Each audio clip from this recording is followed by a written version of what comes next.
بسم اللہ الرحمن الرحیم۔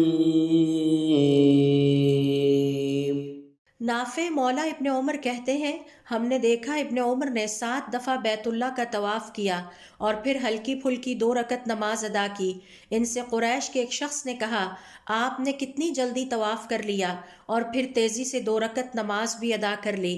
ابن عمر رضی اللہ تعالیٰ عنہ نے فرمایا، بے شک آپ لوگ طواف کرنے میں اور لمبی نمازیں پڑھنے میں ہم سے آگے ہیں، اور ہم آپ لوگوں سے سچ بولنے، امانتوں کی حفاظت کرنے اور وعدے پورے کرنے میں کہیں بہتر ہیں۔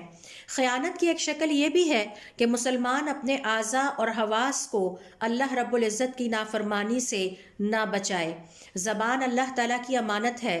زبان سے جھوٹ بولنا، چغلی کرنا، غیبت کرنا، دوسروں کا مذاق اڑانا، تجسس کرنا، دوسروں پر جھوٹے الزام لگانا، بد زبانی کرنا، غیر شائستہ بد تہذیب گفتگو، گالم گلوچ، یہ وہ تمام نافرمانیاں ہیں جو زبان جیسی امانت میں خیانت کے مترادف ہیں۔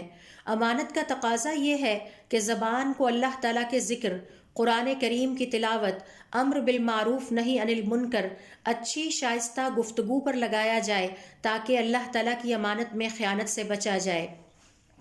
خیانت عام ہو جانے سے معاشرے میں شدید بگاڑ اور خرابی پیدا ہوتی ہے۔ کوئی شخص کسی دوسرے پر اعتبار کرنے والا نہیں رہتا۔ نہ باپ بیٹے کا رشتہ بچتا ہے، نہ بہن بھائی آپس میں ایک دوسرے پر اعتبار کرتے ہیں، نہ ہی رشتہ داروں کا آپس میں تعلق باقی رہتا ہے۔ آپ صلی اللہ علیہ وسلم نے فرمایا، قیامت سے پہلے وہ بدترین وقت آئے گا جب آپ لوگوں میں سے یعنی مسلمانوں میں سے دوست اپنے ساتھ اٹھنے بیٹھنے والے دوست پر بھی اعتبار نہیں کرے گا۔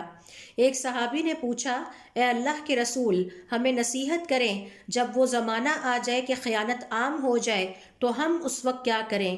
آپ صلی اللہ علیہ وسلم نے فرمایا، خود کو گھر میں بند کر لینا اور اپنے زبان اور ہاتھ کو روک لینا۔